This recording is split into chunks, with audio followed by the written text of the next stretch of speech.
अस्सलाम वालेकुम। आपके इंस्ट्रक्टर मोहम्मद अली शो के ताब्स खातिब हैं। आज हम नया टॉपिक शुरू करने जा रहे हैं अकाउंटिंग का, चैप्टर नंबर 6 का बिल ऑफ एक्सचेंज। और उसमें हम लोग केस वाइज पढ़ेंगे। और पहला केस हमारे पास आता है bill, draw, accept and honour.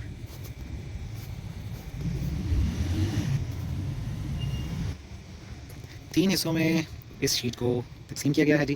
पहला हिस्सा ट्रांजैक्शन का होगा, दूसरे हिस्से में ड्रॉर्स की एंट्री के लिए कॉलम बना दिया गया है, तीसरा हिस्सा ड्राई की एंट्रीज़ के लिए कॉलम बना दिया गया है।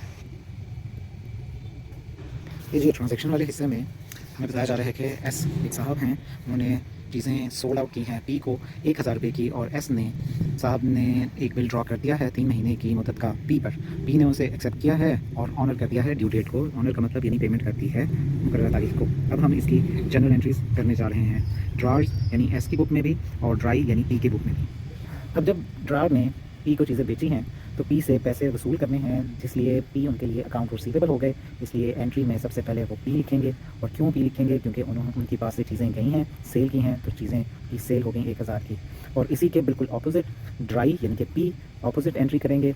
अगर एस ने सेल की हैं तो पी ने ख़रीदी हैं, परचेजेज उनकी डेबिट हो जाएंगी, परचेजेज डेबिट हो जाएंगे 1000 से। और उन्होंने पैसे किन को देने हैं? एस को। एस क्रेडिट हो जाएंगे 1000 से। ये पहली एंट्री हमारी कंप्लीट हो। नेक्स्ट एंट्री जी बिल को ड्रॉ करने की और एक्सेप्ट करने की है।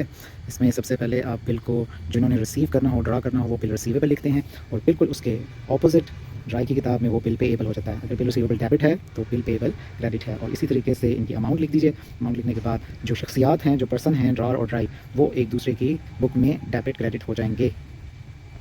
जैसे एस को पी ने डेबिट कर दिया 1000 से, और एस की किताबों में पी क्रेडिट हो गए 1000 से। यहाँ पर आपकी एंट्री मुकम्मल हो गई बिल को ड्रॉ करने की और बिल को एक्सेप्ट। आखिरी ट्रांजैक्शन जिसमें हम बिल को ऑनर कर देते हैं, यानी पी ने अपने बिल के पैसे पे कर दिए और एस ने अपने बिल के पैसे रिसीव कर लिए।